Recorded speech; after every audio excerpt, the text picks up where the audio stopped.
Welcome to Trending Faith here on GCU TV. My name is Ashley Romantic, and let's get started with today's question.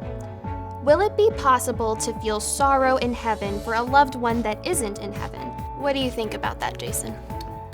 That's an interesting question. In part, I think it's fair to say that the answer, at least based on what we find in the book of Revelation, is probably, even if we do feel it temporarily, it's not the long-term experience of heaven.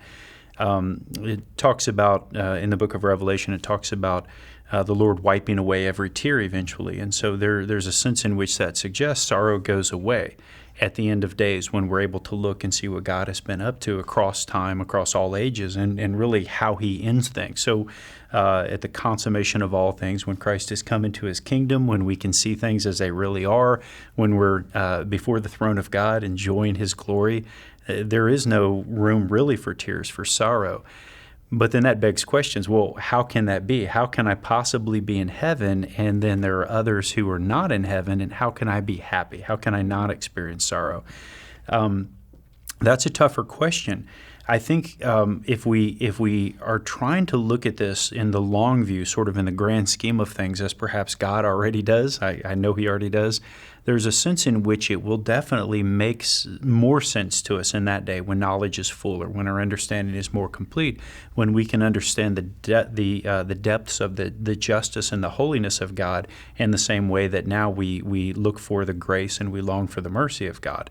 So it's a really tough question. I don't have an easy answer, because on this side of heaven, I certainly have watched loved ones, friends, family members, people who have just walked a very different path, stray very far from God, and it's just heartbreaking.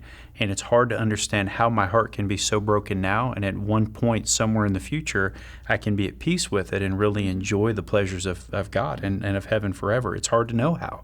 But there is a sort of promise that appears in the book of Revelation that we have to cling to, so that we would understand that heaven is a place filled with joy. It's not a place filled with sorrow. How that can be, that's a bit of a mystery still. I think the whole subject's fascinating. I mean, the Bible talks a lot about life here and a little bit of life after this life.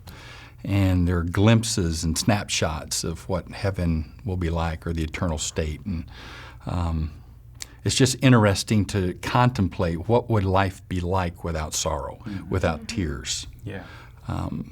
I was, as you're answering the question, I thought, some of us, when we're happy, we cry, versus weeping when we're only sorrowful.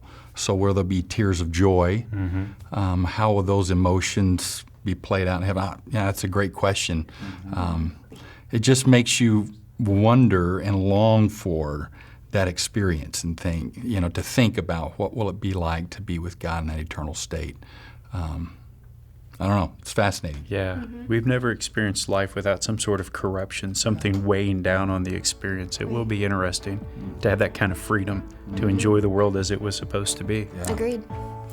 Okay, well, I hope that answers your question. And as always, if you have any questions or comments, please send them to us at trendingfaith@gcu.edu or use the hashtag trendingfaith.